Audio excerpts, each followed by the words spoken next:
అంటే సహవాసము. ఏంటిది? మంచి అందరు వినాలి. సహవాసము. చాలా జాగ్రత్తగా వినండి. ఏంటంటే దావీదు సహవాసం గురించి మాట్లాడతాను మీకు. దావీదును సౌలు రాజు ఉన్నప్పుడు, సౌలు గారు ఉన్నప్పుడు ఏం జరిగిందంటే ఫిలిస్తీయులు యుద్ధానికి వస్తారు. యుద్ధానికి వచ్చినప్పుడు దావీదు వచ్చి గొల్లియాతును చంపుతాడు, ఆయన ఖడ్గంతో తీసేస్తాడు. అప్పటి నుండి ఆయన యుద్ధం చేస్తూనే ఉంటాడు, యుద్ధాలు చేస్తుంటా అంటాడు. సౌలు కంటే ఎక్కువ మందిని చంపుతాడు. ఏం చేస్తాడు? మంచి సమూయేలు, మొదటి సమూయేలు 20వ అధ్యాయం 21, 23 ఈరోజు చెప్తున్నాం. మొదటి సమూయేలు 20, 21, 22 ప్రాముఖ్యమైన 22 గురించి మాట్లాడుతున్నాం. 22వ అధ్యాయం గురించి మాట్లాడుతున్నాము. అయితే ఎక్కువగా యుద్ధాలు చేయడం వల్ల ఏం చేస్తారంటే అందరూ ఏమనుకుంటారు అంటే ఇప్పుడు సౌలుతో సమానంగా దావీదు కూడా రాజు అనుకుంటారు. అయితే దావీదు అప్పుడు రాజు కాల. మంచిగా వినాలి. దావీదు రాజు కాక ముందుకున్న ముచ్చట చెప్తున్నాను, ఓకేనా? దావీదు అప్పుడు రాజు కాదు. అయితే ఏం చేస్తున్నాడంటే ఆ విషయాన్ని ఎరిగి సౌలు నుండి భయపడి పారిపోయాడు. ఏం చేసిండు మరి? అయ్యా సహవాసం అని చెప్తాను, మరి ఇప్పుడైనా భయపడి పారిపోయాడని చెప్తున్నాను. అర్థమవుతలేదా? మంచిగా వినాలి, శ్రద్ధగా వినాలి, అందరూ నన్నే వినాలి. వాక్యం అన్నప్పుడు వాక్యం చదవండి, ఓకేనా? మొదటి సమూయేలు 22వ అధ్యాయం మొదటి 2 వచనాలు చదువుతున్నాం మనం. అయితే భయపడి పారిపోయి ఒక గృహంలో దాక్కుంటాడు. ఇక ఏం చేస్తున్నాడు?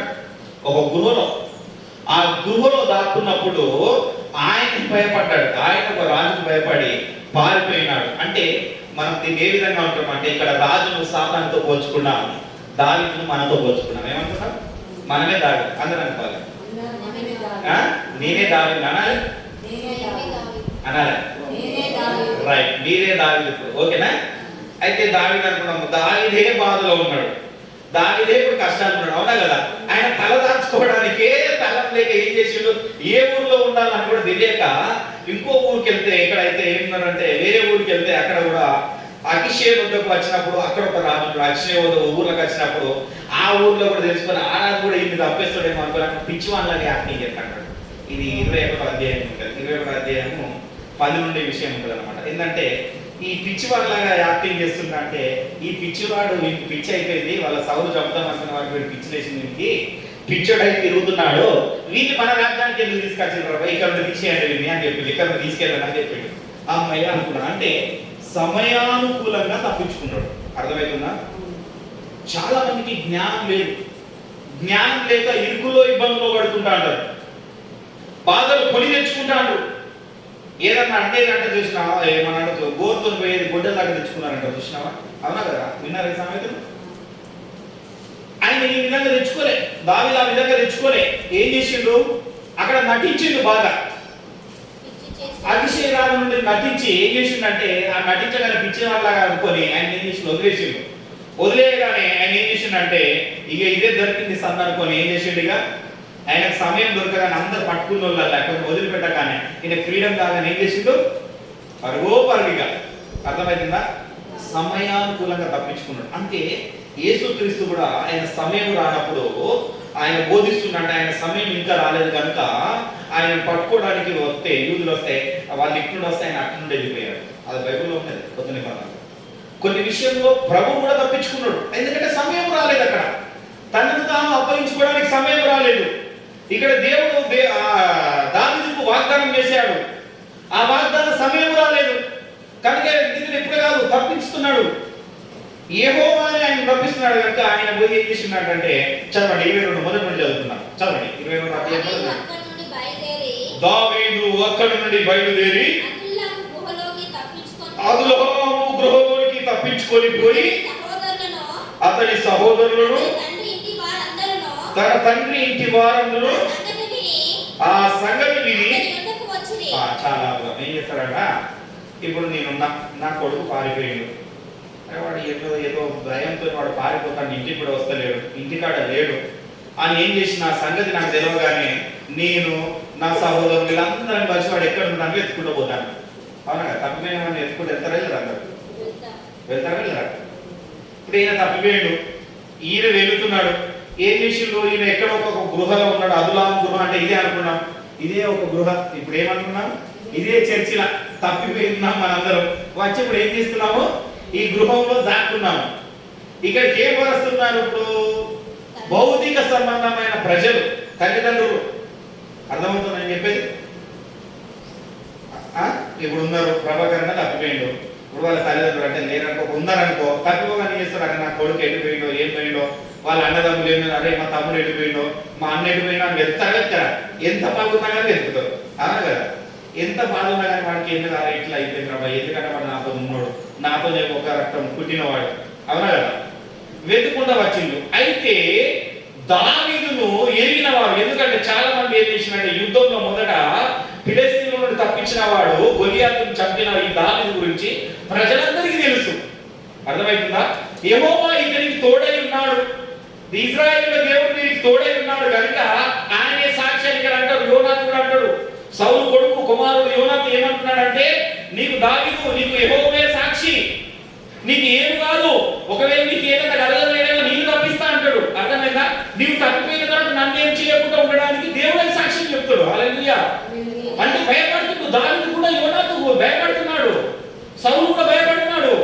సౌలు కూడా దేవునికి భయపడిండు, దావీదు కూడా భయపడిండు. భయపడిన కనుకనే చంపాలని చూస్తున్నాడు. దుష్టుడు మనకు భయపడుతున్నాడు కనుకనే మన మీద నిందలేయాలని చూస్తున్నాడు. హల్లెలూయా. దుష్టుడు మనలో చూసి భయపడతా అంటాడు. భయపడగానే వీళ్ళని ఎట్లా డిస్టర్బ్ చేయాలా, వీళ్ళని ఏ విధంగా డిస్టర్బ్ చేయాలా, వీళ్ళని ఏ విధంగా చేయాలని చూస్తున్నాడు అన్నమాట. అర్థమవుతుందా? కానీ దేవుడు మరణానికి అప్పచెప్పాడు కనుక ఇక్కడ భయపడి ఈయన గురువులో జాకోబనే తల్లిదండ్రులతో పాటు వచ్చిండు. ఆయనతో పాటు దావీదు అంటే ఎరిగిన వారు, దావీదు అంటే ఇష్టం ఉన్నవారు, దావీదు ఏ పరిస్థితిలో ఉన్నా కానీ దేవుడు ఎంత చిన్నవాడిని నేను ఎంత లేపట్టి ఒక స్థానంలో నిలబెట్టిండో, ఒక రాజులా నిలబెట్టాలనుకుంటున్నాడో ఆ ప్రజలందరూ ఎరిగింది కనుక ఆయన వెంబడించాలనుకొని అంటున్నారు. చదువున్నాను రెండో, మంచిగా వినాలి. మరియు ఇబ్బంది గల వారందరూ, రెండోది అప్పులు చేసుకున్న వారందరూ, అసమాధానంగా, మూడోది అసమాధానంగా ఉండు వారందరూ అతని యొద్ద కూడుకొనగా అతను వానికి అధిపతి ఆయన. హల్లెలూయా. ఏం చేసిన ఒక చాలు చాలు చాలు ఓకేనా? అధిపతి ఆయన. ఇప్పుడు మనం ప్రార్థన చేసుకొని ముందుకెళ్దాం. ప్రేమ నమ్మకం కలిగిన యేసయ్యా, నీకు వేలాది కోట్ల వందనాలు, స్తుతులు, స్తోత్రాలు చెల్లించుకుంటాను తండ్రి. వాక్యంలోకి వెళ్ళిచుండగా మీరు మాట్లాడమని వేడుకొచ్చున్నాం తండ్రి. ఏం మాట్లాడాలో ఏం మాట్లాడకూడదో మీరు నేర్పించండి తండ్రి. నీ ఆత్మచేత మమ్మల్ని నింపండి తండ్రి. దీనికి కూడా వినగల చెవులు, గ్రహించగల మనసును మీరు దయచేయమని యేసు నామమున అడుగుచున్నాం తండ్రి. ఆమేన్. హల్లెలూయా. రెండు చేతులు పైకి. హల్లెలూయా. దేవునికి మహిమ కలుగును గాక. ఇప్పుడు మనం వాక్యంలోకి వెళ్ళిపోదాం. దావీదు ఏం చేస్తున్నాడంటే, సౌలు చంపడానికి చూస్తున్నాడంటే ఈయన వెళ్ళి ఒక గృహలో దాక్కున్నాడు. గృహలో దాక్కుంటే ఆ గృహ యొద్దకు తల్లిదండ్రులతో పాటు సమాజంలో ఉన్న వారందరూ అట ఎవరంట? ఇబ్బందులు గలవారు, అప్పులు ఉన్నవారు, అసమాధాన పరులు. ప్రతి ఒక్కరికి మాట ఉంటది, ప్రతి ఒక్కరికి ఈ మాట వర్తిస్తుంది. ఏదో ఒక ఇబ్బందులు పడి ఉంటారు మనుషులు అన్నవారు. కొంతమందికి అప్పని ఉంటుంది, కొంతమంది అప్పు లేకపోయిన ఇబ్బంది ఉంటుంది, కొంతమందికి ఏముంటది అన్ని సమస్తం ఉంటాయి, డబ్బు ఉంటుంది, అన్ని ఉంటుంది, కానీ వాళ్ళకి సమాధానం ఉండదు. అసమాధాన పరులు. అర్థమవుతుందా? మంచిగా విన్నారు అన్న, వింటున్నావు కదా? అర్థమవుతుందా? ఈ మూడు విషయాలు కలవారట. వాళ్ళు ఎంతమంది అంట? ఇంచుమించు 400 మంది వచ్చిందట. ఎంతమంది వచ్చిందో? 400 మంది. ఎందుకు వచ్చిందంటే, మంచిగా వినండి, ఎందుకు వచ్చిందంటే దావీదు పక్షంలో దేవుడు ఉన్నాడు. ఎవరున్నారు? దేవుడు ఉన్నాడు కనుకనే ఎవరు సైన్యం చేయలేని పని, దేశం మొత్తం చేయలేని పని ఒక దావీదు ఒక్కడే చేసిండు. గొలియాతును చూసి అందరూ భయపడుతున్నారు, అందరూ భయపడి పారిపోతున్నారు. కానీ ఈయన మాత్రం ఏం చేసిందంటే, నేను యెహోవా పేరున నీ మీదికి యుద్ధం ప్రకటిస్తున్నాడు. హల్లెలూయా.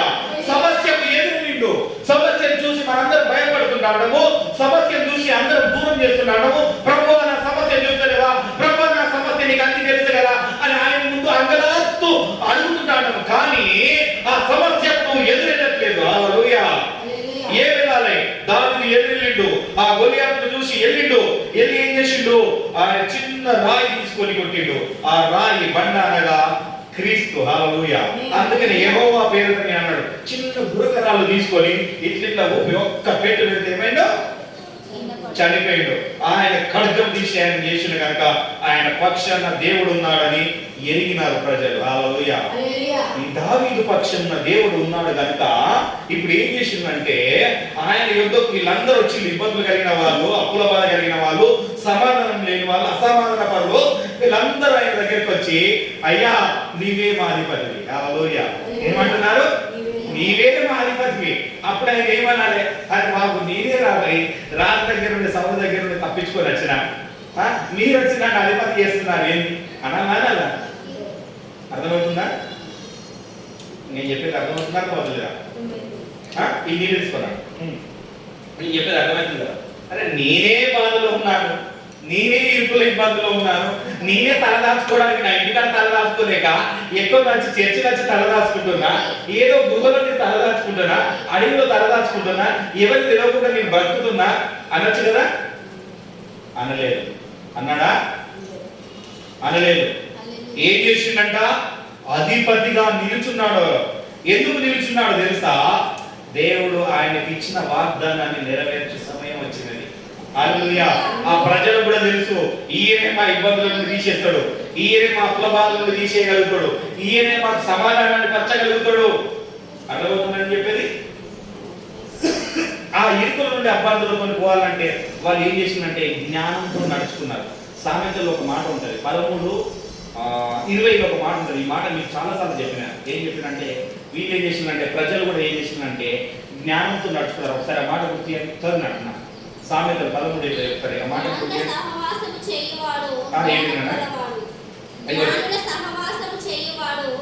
జ్ఞానులతో సహవాసం చేయువాడు జ్ఞానం గలవాడు. హల్లెలూయా. నేను చెప్పిన సహవాసం చేయండి రా బాబు, నాకు మంచిగా ఉండండి, నేను చెప్తా వాక్యాన్ని బోధిస్తా, మంచిగా వినండి అంటే ఎవరైనా వింటున్నారా? వినట్లేదు. ఈరోజు నాకు దేవుడు ఈ వాక్యాన్ని నైట్ 12:12 ఈ వాక్యాన్ని చూపించాడు. అందరా సాక్షి అమ్మగారి ఫోన్లో నేను ఫోటో తీసిన ఆ టైంలో చూడండి. రాత్రి 12:12 ఎప్పుడు ఈ వాక్యాన్ని అప్పుడు నేను ధ్యానించిన రాత్రి సమయంలో ఈ వాక్యం చెప్పమని చెప్పిండు. ఈరోజు ఇక్కడ జ్ఞానం లేదు. మరి జ్ఞానం ఎవరితో చేస్తారు? జ్ఞానం కలిగిన వారితోనే సహవాసం చేస్తారు. అజ్ఞానం ఏం చేస్తారు? మూర్ఖులతో సహవాసం చేస్తారు. ఎందుకంటే గోధి నవ్వుకుంటారు. వాళ్ళు ఏమనుకుంటారు అంటే మేము జ్ఞానంతోనే సహవాసం చేస్తున్నాము అని భ్రమలో బ్రతుకుతారు. కానీ ఇక్కడ చాలా మంది ఉన్నారు, 4,000 మందే కాదు కానీ ఇంకా చాలా మంది ఉన్నారు. ఊరంటే రాజంటే చాలా మంది ఉంటారా లేదా? అవునా కదా? వాళ్ళందరూ రాలే మరి దగ్గరికి ప్రత్యేకంగా రాయబడినది. ఎవరు రాయబడినదంటే ఒకసారి చూడన్నా 2వ వచనంలో ఏమన్నారంటే ఇబ్బంది గల వారందరూ, అప్పుల బాధ ఉన్న వారు, అసమాధాన పరులు. వాళ్ళకు తెలిసింది. వాళ్ళకు ఎందుకు తెలిసిందంటే వారికి ఆ 4,000 మందికి ఏం తెలిసిందంటే ఈ దావీదు యుద్ధకు వెళితే ఈయన దేవునికి మొరపెడతాడు, ఈయన ద్వారా మాకు ఈ ఇబ్బందులు పోతాయి, ఈయన ద్వారా మాకు అప్పులు పోతాయి, ఈయన ద్వారా మాకు అసమాధానం పోతుంది, సమాధానం కలుగుతుంది, దేవుడు మమ్మల్ని దీవిస్తాడు, ఆయన పక్షంలో నిలబడ్డాడు కనుక మేము ఆయనతో సహవాసం చేస్తామని ఆ జ్ఞానం కలిగి ఆయనతో సహవాసం చేసిందా? హల్లెలూయా. సహవాసం చేయగానే ఇప్పటి నుండి 22 అధ్యాయంలో చదువుకుంటూ పోవాలి. ఎప్పుడు ప్రతి చోట్ల దేవుడే యుద్ధం చేసుకుంటూ పోయాడు, దేవుడే కాపాడుకుంటూ పోయాడు. హల్లెలూయా. దావీదుకు మంచి సింహాసనం, ఏమైతే సింహాసనం ఉందో ఆ సింహాసనం మీద సరిగ్గా తీసుకుపోయి కూర్చోబెట్టాడు. హల్లెలూయా. నీకు కూడా నాకు కూడా సింహాసనం ఇవ్వాలని చూస్తున్నాడు. కానీ మనం ఏం చూస్తున్నామంటే వెళ్ళి చూస్తున్నాము కానీ విశ్వాసం మనలో లేదు. అవునా కదా? ఒక మాట ఉంటుంది ఇక్కడంటే 2 కొరింథీయుల పత్రిక 5వ అధ్యాయం 6వ విషయాన్ని చూడండి. చాలా మంది ఏం చేస్తారంటే అది చూడండి, ఒక మాట చదవండి, చిన్న మాట. కొరింథీయులకు రాసిన 2వ పత్రిక 5వ అధ్యాయం 6వ వచనాన్ని చూడండి.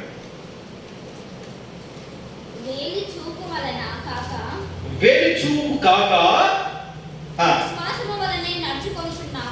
చాలా పడి ఏంటంట కొంతమంది ఏం చేస్తారంటే చూడండి, అర్థమైందన్నా కిరణ్ గురించి నాకు తెలియదా? అవునా కదా? అంటారా? నాకు తెలియదా అంటారు కానీ ఆయనలో ఉన్న దేవుని మాత్రం చూడరు. అర్థమైందా? చూస్తారా? కిరణ్ కూడా అందరూ తెలుసు, మీ అందరూ తెలుసు, కానీ ఆయన సమస్తం చూడండి. ఆయన చూస్తారా? ఆయనను వెంబడించాలంటే ఎంతమంది వెంబడిస్తారు? మాకు తెలియదా? ఆయన ఇప్పుడు నాకు ఎప్పుడుందో తెలుసు, చిన్నప్పుడు నా చేతికి బతికిండు. నా ముందరనే పెరిగిండు, అవునా కదా? కానీ ఆయన ఉన్న దేవుణ్ణి ఎవరు చూశారంటే ఈ ఇరుకులు ఇబ్బందులు ఉన్న వాళ్ళు చూసిండు. వెలుచూపులతో కాక విశ్వాసంతో, ఏమాట విశ్వాసంతో నడుచుకుంటున్నాము.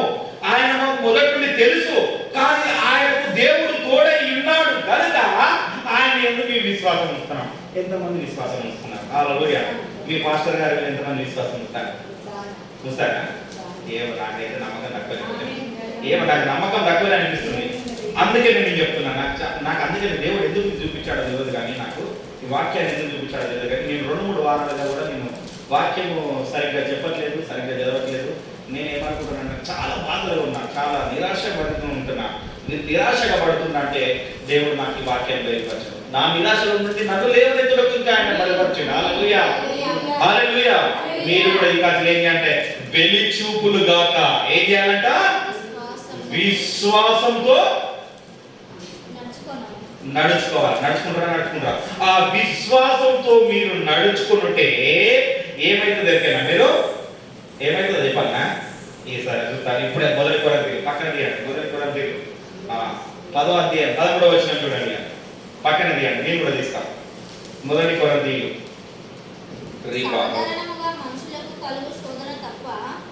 మరి ఏదియో మీకు సంభవింపలేదు. దేవుడు నమ్మదగిన వాడు, మీరు సహింపదగిన దాని కంటే ఎక్కువ ఆయన మిమ్మల్ని శోధింపబడనీయడు. అంతేకాదు సహింపగలకును ఆయన శోధనతో కూడా తప్పించుకొని మార్గమును కలగజేయును. హల్లెలూయా. అర్థమవుతుందా? సాధారణంగా మనుషులకు ఇప్పుడు నువ్వు ఉన్నావు, నీ బాధను ఎంతవరకు భరించగలుగుతావు అంతవరకు దేవుడు అనుమతిస్తాడు. ఏమిస్తాడు? సాధారణముగా అంతవరకు బాధిస్తాడు, ఆ బాధనిస్తాడు. కానీ దాన్ని తప్పించుట కాదు. అక్కడ కింద ఏముంటుంది చూడండి. అంతేకాదు సహించగలుగుటకు ఆయన శోధనతో కూడా తప్పించుకున్న మార్గమును కలగజేయువాడు. ఏంటంట? ఇప్పుడు నిన్న ఒక అడవిలోనూ ఉన్నావు, నువ్వు బాట తప్పిపోయినావు, నువ్వు దారికి వెతుక్కుంటూ వస్తున్నా అంటే నేను ఒక సింహం పులి ఏదో సింహం చూసిన అనుకున్నాను. మంచి ఆకలితో ఉండేది, అర్థమైనా? మంచి ఆకలి మీద అది ఉన్నది. అది వేటాడతామని చూస్తున్నది. వేటాడుతున్నామని చూస్తున్నా మనం కనబడ్డాం. అప్పుడు మనకి ఎంత భయం ఉంటుంది? ఆ శోధన, భయము, అప్పుడు చూడిగా పైన ప్రాణాలు భయమే పోతాయి. ఇక అప్పుడు దేవుడు గుర్తొస్తాడు, అవునా కదా? దేవా ఎక్కలే దేవుడు అంతా గుర్తొచ్చి ఎక్కలేని విశ్వాసం గుర్తు, నన్ను తప్పించు తప్పించు తప్పించు తప్పించు తప్పించు అని ప్రార్థన చేస్తామా చేయమా? చేస్తామా చేయమా? ఈ శోధన తప్పించు తప్పించు అని ప్రార్థన చేస్తామా చేయమా? కానీ అక్కడ దేవుడు ఏం చూస్తాడంటే, వీడు ప్రార్థన చేస్తున్నాడు కానీ అక్కడ తప్పించడానికి మార్గం ఇంకోటి పక్కపొంటి ఇంకొక లేడీ పిల్లను, జింక పిల్లను, మేక పిల్లను ఉంచిన ఆ విషయాన్ని వీడు గమనించట్లేదే, వీడు భయపడుతున్నాడే, దాన్ని చూసి అనిపిస్తున్నాడు. హల్లెలూయా. అర్థమవుతుందా? మీకు ఇది అర్థం కాదు. అయితే ఒక మాట చూస్తున్నామా? అబ్రహాం దగ్గరికి పోతాం. సరే, ఈ మాట మనకు అర్థం కాలే కదా, మీకు అర్థం కాలే కదా. అబ్రహాం దగ్గరికి వెళ్తాం. అబ్రహాం దగ్గరికి వెళ్తున్నప్పుడు ఇసాకును దేవుడు బలియాగం కోరింది. మంచిగా వినండి.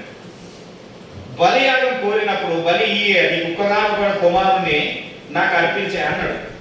అర్పించగానే ఆయన విశ్వాసాన్ని అలా విధంగా కాపాడుకోవడానికి వెళ్తూనే ఉన్నాడు. అర్పించడానికి వెళ్తుంటే ఇసాకు అడుగుతాడు, నాన్న నా తండ్రి కట్టెలు ఉన్నాయి, పొయ్యి ఉన్నాయి, పనివారు అందరు ఉన్నారు, మరి బలి అర్పించడానికి గొర్రె పిల్లేది? అర్థమైందా? గొర్రె పిల్లేది? ఈయన విశ్వాసాన్ని పరీక్షిస్తున్నాడు. అబ్రహాము విశ్వాసాన్ని ఇంకా దీవించడానికి దేవుడు పరీక్షిస్తున్నాడు. అంత బాధనిచ్చాడు. అరే 100 సంవత్సరాలకు లేక కొడుకులు ఇచ్చినవయ్యా, నువ్వే ఇచ్చి నువ్వే అడుగుతాను, అసలు నువ్వేనా మనిషిలేనా అనలేదు. అర్థమవుతుందా? అసలు నువ్వు దేవుడివేనా అని ఆయన అడగలేదు. నా బాధ నీకు తెలుసు కదా ప్రభువా అని ఆయన క్వశ్చన్ వేయలేదు. చాలా మంది క్వశ్చన్ చేస్తున్నారు, నా బాధ నీకు తెలియదా ప్రభువా, నువ్వు చూస్తలేవా? ఆనాడు నీకు పేరు పెట్టింది, చూస్తున్న దేవుడు అని పేరు పెట్టింది, నువ్వు చూస్తున్న దేవుడు కదా, నువ్వు నన్ను చూస్తలేవా, నా బాధను చూస్తలేవా అని అనలే. ఆయన ఏమన్నాడు? ఈసాక ఆ మాట అడగగానే ఆయన అందుకనే దేవుడు అన్నాడు, ప్రవక్త అన్నాడు. హల్లెలూయా. నీవు కూడా ఒక ప్రవక్తగా మారాలి. హల్లెలూయా. అందుకని ఆయన ఏమన్నాడు అంటే అదంతా దేవుడు చూసుకుంటాడు. ఏమన్నాడు? యెహోవా ఈరే, యెహోవా చూసుకుంటాడు. అనగానే ఇదేమన్నాడు, ఆహా దేవుడు చూసుకుంటాడు, ఆ విశ్వాసాన్ని ఈయనలో బలపడింది కాబట్టి ఈయన కూడా వెంబడి వస్తూనే ఉన్నాడు. హల్లెలూయా. వెంబడించుకుంటూ ఆయన కట్టేసినా కానీ, కాళ్ళతో పారిపోతాడేమో అని కట్టేసినా కానీ విధేయత కలిగి ఉన్నాడు. ఏం చేసిండు? ఎందుకంటే ఆయన మాట ఏం చెప్పినట్ట, ముందుగానే అడిగిండు. గొర్రె పిల్ల లేదని ముందుగానే డౌట్ వచ్చింది కావచ్చు. అడిగిండు. పెద్ద కుమారుడు చిన్న కుమారుడు ఏం కాదు, 13 ఏళ్ళు ఉంటాడు, నా కొడుకు అంటే పెద్దోడు అనుకోండి, అర్థమైనా అడగచ్చు. డౌట్ వచ్చింది. అడగగానే ఇక వీడు ఎప్పుడైనా మళ్ళీ పారిపోతాడేమో బలిస్తా అంటే ఏం చేసిండు? కట్టిండు. అనగానే ఆయన విశ్వాసంతో కత్తి లేపగానే ఏం చేసిండు? అబ్రహామా ఆగు, ఆ విశ్వాసం నీలో నాలో రావాలి. హల్లెలూయా. ఆయన ఏం చేసిండు? అగో పక్కన పొదలో గొర్రె పిల్ల ఉంది, అది తీసుకో. అది ఇది కాదు, నీ విశ్వాసాన్ని నేను పరీక్షించిన. అక్కడ సింహాన్ని, ఆకలితో ఉన్న సింహాన్ని పరీక్షించడానికి నీ ముందు తోలినా.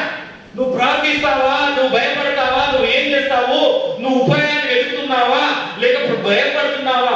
చాలా మంది భయపడుతున్నారు కానీ దాని ఉపాయాన్ని వెతకారు. ఇక్కడ ఏమంటున్నారంట, తప్పించడానికి మార్గములు కూడా కొరతీలు ఏమున్నది, 10 పదములు ఏమున్నది, రాజు వాక్యం ఏమున్నట, మార్గము తప్పించుకోవడానికి మార్గము కూడా కలగజేయవాడు. దానియేలు సింహంలో బోనులో బంధించగా, ఆకలితో ఉన్న సింహం బోను బంధించగా ఆయన ఏం చేసిండు? ఆయన నా ప్రియ కుమారుడు, అస్సలు ముట్టుకోవద్దు అనగా ఏం చేసినాయి? ఒక్కటి కూడా నోరు ముట్టుకోలే. ఆయన ఇంత హాని కూడా చేయలేదు. హల్లెలూయా. ఎందుకంటే ఆయనకు ఈ విషయం తెలుసు. శోధననిచ్చిన వాడు, సాధారణంగా మనుషులకు కలుగు శోధననిచ్చిన వాడు తప్పించుటకు సమర్థుడు అన్న విషయాన్ని దానియేలుకు తెలుసు కనుక ఆయన ఏం చేసిందంటే ఆయన వైపు చూసిండు, భయపడలేదు. నీవు నేను భయపడుతున్నాము, మనుషులకు భయపడుతున్నాము, సమస్యలకు భయపడుతున్నాము, కానీ నిన్ను నన్ను సృష్టించి ఈ సమస్యను తప్పించు యేసయ్యకు మాత్రం భయపడట్లేదు. హల్లెలూయా. అందుకనే ఏమంటున్నాడు, వీరందరూ దేవునికి మాత్రమే భయపడింది. హల్లెలూయా. అబ్రహాము దేవునికి భయపడిండు, దేవునికి ఒక్క మాట ఎదురు మాట్లాడలేదు. నీ ఒక్క కుమారుని అనగానే ఖచ్చితంగా ఆయన భయపడి ఇచ్చాడు. అందుకని అంటాడు అక్కడ ఏమంటున్నాడంటే, నీకు నేను భయపడుతున్నా అంటాడు దేవుడు. అంటాడు, అబ్రహామా నీవు నాకు భయపడుతున్నావు అన్న విషయం తెలిసినది. ఏమన్నాడు? నీవు నాకు భయపడుతున్నావు అన్న విషయం నాకు తెలిసినది కనుక నేను నిన్ను తప్పిస్తా. భయం లేకుండా బ్రతుకుతున్న క్రైస్తవులు మనం. దేవుడు అంటే భయం లేదు, దేవుడు అంటే భక్తి ఉన్నది. నీ భక్తి ఏం చేసుకుంటావు? నీకంటే భక్తి చాలా మందికి ఉన్నది. ఆ భక్తి ఉండడం వల్ల భక్తి నిన్ను తప్పించదు, భయం తప్పిస్తుంది. హల్లెలూయా. భయపడిన వారికట బలం ఎక్కువ వస్తుంది. ఆ సైన్స్ ఒక మాట చెప్పింది, భయంతో ఉన్నప్పుడు ఆట మనకి ఏదైనా ఆపద కలిగినప్పుడు ఎవరిని ఎత్తుకోలేదు, ఒక మనిషిని ఎత్తలేదు, మోయలేదు అంటే ఆపద వచ్చినప్పుడు ఆ భయంలో మనం ఎత్తుకొని మోస్తుంటాం, ఎంత దూరమైన వెళ్తున్నాడు. అర్థమవుతుందా? ఏదైనా భయం కలిగినప్పుడు ఏమంటే, ఇప్పుడు మనకు మోకాల నొప్పులు ఉన్నాయి అనుకోండి, ఎగ్జాంపుల్ చెప్తున్నా, ఇక్కడ కూర్చున్నాం, ఇప్పుడు 1,00,000 మోకాల నొప్పులు ఉన్నాయి, ఇక్కడ కూర్చున్నాం, వెంటనే అక్కడ పాము వచ్చింది అనుకో, ఆ భయంతో నా మోకాల నొప్పులు కూడా కూర్చుంటాయి. భయంతో ఆ భయం కలుగుతుంది. ఎగ్జాంపుల్ చెప్తున్నా. ఆ భయం కలిగినప్పుడు ఆ భయంలో బలం వస్తుంది. ఏమొస్తుంది? ఆ భయంలో బలం వస్తుంది, ఆ భయంలో శక్తి వస్తుంది, ఆ భయంలో తెలివి వస్తుంది. హల్లెలూయా. అవునా కదా? తల్లులు చిన్న పిల్లలను ఎక్కడ దెబ్బతాకుతుందని మంచిగా భయంతో చూసుకుంటాడు. ప్రతి విషయం కన్నీ చూస్తాడు. అవునా కదా? ఎందుకు వాళ్ళకి భయం కలుగుతుంది? నాకు కదా పుట్టక లేక పుట్టిన బిడ్డకు ఎక్కడ దెబ్బతాకుతుందో అన్న భయం. అవునా కదా? అంత భయంతో ఉన్నారు కనుకనే మంచి చక్కగా పెంచుతాడు, ఒక స్థానంలో పెంచుతాడు. కనుక నీవు కూడా దేవునికి భయపడితే ఏం చేస్తాడు? ఆయన ఒక చక్కగా పెంచుతాడు. దావీదు భయపడినాడు దేవునికి. దావీదు దేవుడు ఏది చెప్తే అది చేస్తున్నాడు కనుక ఆయనను రాజుగా చేసిండు. నీవు కూడా భయపడితే నువ్వు ఒక రాణి అవుతావు, నీవు ఒక భయపడితే నువ్వు ఒక రాజు అవుతావు. హల్లెలూయా. దేవునికి భయపడాలి. భయపడిన భక్తి మంచిది. అందుకని కీర్తనకారుడు భయభక్తులు కలిగి, ఏంటంట? భయము భక్తి, భయముతో కూడిన భక్తి కావాలి. ఊరే భక్తి కాదు, భక్తితో భయం కాదు, ముందు భయం పడాలా దేవునికి. అందుకని పూర్వీకులు ఎవరైనా కూడా ఏంటంటే దేవునికి భయపడతారు, పిల్లలు మాత్రం భయపడట్లేదు. హల్లెలూయా. పిల్లలపైన మనము భయపడలేం కనుక మన మనసుని తిప్పాలంట, మన తండ్రుల వైపు తిప్పాల మనసును. తండ్రులు ఏ విధంగా అయితే భయపడిందో దేవునికి, ఆ విధమైన మనసు మనం అయితే ఎప్పుడైతే తిప్పుతామో అప్పుడు మనం ఏం చేస్తామంటే వెలుగులో నడుచుకుంటాం. హల్లెలూయా. దావీదును వీళ్ళు గ్రహించిల్లు, అరే ఆయన వెలుగులో ఉన్నాడు, ఆయన బాధలో ఉన్నాడని చూడలే, ఆయన ఇరుకులో ఉన్నాడని చూడలే, ఆయన ఇబ్బందిలో ఉన్నాడని చూడలేదు. అర్థమవుతుందా? ఆయనే పారిపోయే చిత్రాన్ని చూడలేదు. ఏం చూశారు? ఆయన ఉన్న దేవునికి భయపడే చూసిండు. ఆయనలో ఉన్న దేవుడు తప్పించుటకు సమర్థుడు, ఆయన యోగ్యుడు కనుక ఆయనే మాకు రాజు. హల్లెలూయా. హల్లెలూయా. నువ్వు రాణి కావాలి, రాజు కావాలంటే మొదట నువ్వు ఏంటంటే యోగ్యత, దేవుని దగ్గర యోగ్యత సంపాదించుకోవాలి. హల్లెలూయా. అందుకని ఏం చేసిందంటే దావీదు ఏ వెలుగులో అయితే నడిచిండో, ఈ మాట ఒక మాట ఉంటుంది ఎక్కడంటే యోహాను మొదటి పత్రిక 1:7 ఉంటుంది. వెలుగులో చూడండి 1:7 తీయండి. యోహాను రాసిన పత్రిక 1:7 అయితే ఆయన వెలుగులో ఉన్న ప్రకారము మనము వెలుగులో నడిచిన వెడల చాలు. ఏంటంట? ఏమంట? ఏ సహవాసం అంట? అన్యోన్య సహవాసం అంటే సహోదర సహవాసం. అర్థమైనా? అర్థమవుతుంది కదా? ఏంటంట? ఆయన వెలుగులో నడిచిండే, వీళ్ళు గ్రహించింది. దావీదు వెలుగులో నడుస్తున్నాడయ్యా, ఆయన వెలుగులో నడిచిన ప్రకారం నేను కూడా వెలుగులో నడుస్తాను. అప్పుడు వాళ్ళు వెలుగులో నడుచుకొని అన్యోన్య సహవాసంతో ఉన్నారు కనుక ఏకమై ఏం చేశారంటే వాళ్ళు ఏకమయ్యి దేవుణ్ణి స్తుతించడం మొదలుపెట్టినప్పుడు వారిలో ఉన్న బాధలు, ఇరుకులు, ఇబ్బందులని పోయి అన్ని విషయాలలో జయం పొందుకుంటూ వచ్చారు. హల్లెలూయా. మరి నేను జయం పొందాలంటే ఏం చేయాలి? హల్లెలూయా. మనము ముందుగా ఏం చేయాలంటే ఒక గృహం నందు ఒక సహవాసముగా కూడి ఉండాలి. ఏ విధంగా కూడి ఉండాలి? ఈ చర్చిలో ఒక సహవాసంగా ఏ విధంగా అయితే కూడి ఉంటున్నామో ఈ విధంగానే కూడి ఉండాలి. ఇలా ఎప్పుడు కూడి ఉండి సహోదరులు ఏకైతే కూడి ఉండి ఈ ఆయనకి నేనైతే ఏ వెలుగులో నడుస్తున్నానో ఆ వెలుగులోని కూడా మీరు వస్తే అందరూ సహవాసంగా ఉన్నప్పుడు ఏమవుతుందంటే దీవించబడతాం. అప్పుడు మనకు అప్పుల బాధ ఉండదు, అసమాధానం ఉండదు, ఇబ్బందులు ఉండవు. ఎందుకు ఇబ్బందులు వస్తున్నాయి, ఎందుకు ఇబ్బందులు వస్తున్నాయి అంటే ఎందుకు సమాధానము మనం ఉండట్లేదంటే దేవునికి భయపడటం లేదు, ఆయన చెప్పిన మాటకు లోబడటం లేదు. లోబడిన వారు ఆశీర్వదించబడి, అబ్రహాం ఆశీర్వదించబడిండు, దానియేలు దేవుని అందరూ ఆరాధించిళ్ళు. ఎవరు? షడ్రక్ మిషక్ కూడా దేవునికి భయపడినారు కానీ రాజుకు భయపడలేదు. ఎవరికి భయపడినారు? దేవునికి భయపడినారు. రాజు నువ్వు చంపితే చంపు, నన్ను చంపితే చంపు, మీ దేవుని దగ్గరికి వెళ్తాం కానీ నువ్వు ప్రతిష్ఠించిన విగ్రహాన్ని మాత్రం నేను మొక్కను. నాకు దేవుడు అంటేనే భయము, నువ్వంటే భయం లేదు. చావుకు ఎదురెళ్ళు. ఏం రాబోయే నాకే ఇంతగా మాట్లాడతారు. ఆ అగ్నిగుణంలో పడేయారు కానీ ఏం చేసిందంటే దేవునికి వారు భయపడారు కండి ఆ అగ్ని వాళ్ళకి కొంచెం కూడా కాలేదు. వాళ్ళు తిరుగుతూ ఉన్నారు అగ్నిలో, వారితో పాటు దేవుడు కూడా తిరుగుతున్నాడు. దేవుడితో మనం దేవునికి భయపడాలి. చాలా మంది నేను అందుకే కొన్ని రోజుల్లో మీకు చెప్తున్నాను, దేవునికి భయపడాలి. చివరి రోజుల్లో ఉన్నాము. దేవునికి ఎంతమంది అయితే భయపడినారో వాళ్ళందరూ దీవించబడినారు. దేవునితో భయపడి ఆ భయం కలిగిన భక్తితో మనం జీవిస్తాం. ఓన్లీ భక్తితో కాదు, భక్తి మనకి ఎంత ఉన్న వ్యర్థమే, ఎంత భక్తి ఉన్న వ్యర్థమే. కానీ దేవుడు అంటే ఎప్పుడైతే నువ్వు భయం కలిగి ఉంటావో ఆ భయంతోని నువ్వు ఆశీర్వదించబడతావు. ఇక్కడ ఏం చేసిందంటే వీళ్ళందరూ వచ్చిన వాళ్ళు అందరూ వచ్చి ఆయన ఒక రాజుగా ఎన్నుకొని ఆయనతోనే నడిచి నీతోని మేము ఉన్నామయ్యా, నువ్వు ఎందుకు భయపడుతున్నావు? నీతోని దేవుడే ఉన్నాడు, దేవుడు ఉన్నాడు, మీరు కూడా ఉన్నాము నీతోని. అర్థమవుతుందా? మొదట దేవుడు ఉన్నాడు, దేవునికి నువ్వు భయపడేవాడు, నీతో పాటు మేము కూడా ఉన్నాము, మాకు కలిగిన దాంట్లో నీతో పాటు మేము కూడా నడుస్తాము. హల్లెలూయా. అరే బాబు మీరే ఇరుకులో ఉన్నారు, మీరే అప్పులతో ఉన్నారు, మీరే ఇబ్బందులు ఉన్నారు, మీరు నాతో ఎందుకు వస్తారు అన్నాడా? అన్లే. మీకు నాయకుడిగా ఉంటాను ఎందుకు అన్నాడా? అన్లే. అర్థమవుతుందా?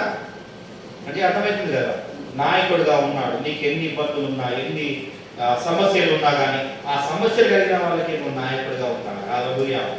ఆ సమస్యలు కలిగిన వాళ్ళకి నువ్వు నాయకుడిగా ఉండాలంటే నువ్వు మొదట దేవునికి భయపడాలి, రెండవదిగా నీ కుటుంబం దేవునికి భయపడాలి. హల్లెలూయా. అర్థమైనా? అబ్రహాం ఏ విధంగా అయితే భయపడ్డావో ఇస్సాకు కూడా అదే విధంగా మౌనంగా ఉన్నాడు. ఇస్సాకు తండ్రికి భయపడినాడు. ఈ పారిపోతాడని మనం ఎంత కట్టినా కానీ ఒక్క మాట కూడా నోరు తెరిచి మాట్లాడలేదు. హల్లెలూయా. ఆయన విధేయత చూపించినాడు. కుటుంబం కూడా నీకు విధేయత చూపించాలి. కుటుంబం కూడా నీకు భయపడాలి. హల్లెలూయా. దేవునికి ఏ విధంగానైతే భయపడుతుందో నీకు కూడా కుటుంబం కూడా భయపడాలి. అప్పుడే నువ్వు ఆశీర్వదించబడతావు, లేకపోతే ఆశీర్వదించబడవు. ఎప్పుడు వేసిన బొమ్మలు అక్కడనే. నువ్వు 30 ఏళ్ళు కాదు, ఇంకొక 40 ఏళ్ళు క్రైస్తవులుగా జీవించినా, నీ పిల్లలు తరతరాలు క్రైస్తవులుగా జీవించినా కానీ నీవు పరలోక రాజ్యానికి వారసులు కావాలి. పరలోక రాజ్యానికి వారసులు కావాలంటే ఆయన పెట్టిన నియమ నిబంధనలతో ప్రకారమే మనం జీవించాలి. ఆయనకు మొదట భయపడాలి. ఇక్కడనే భయపడతలేవు, అక్కడ భయపడకు. ఏం చేస్తాడు ఎక్కడ తీసుకుపోయి అగ్నిగుండంలో పడేస్తాడు. అందుకని అంటాడు, అక్రమము చేయవాళ్ళ మత్తయి సువార్తలో ఉంటది 7:22 ఉంటది. అయ్యో నీ నామములో నేను దయ్యం వెళ్ళవద్దు కదా, నీ నామంలో ప్రార్థన చేయాలి. అయ్యా నేను కూడా ప్రార్థన చేస్తే స్వస్థత జరిగింది, నేను ప్రార్థన చేస్తే దయ్యములు పోయినాయి. ఏం లాభం? ఎవరి నామం వాడుతున్నావు? యేసు నామం వాడుతున్నావు కానీ యేసుక్రీస్తుకు భయపడ్డావా?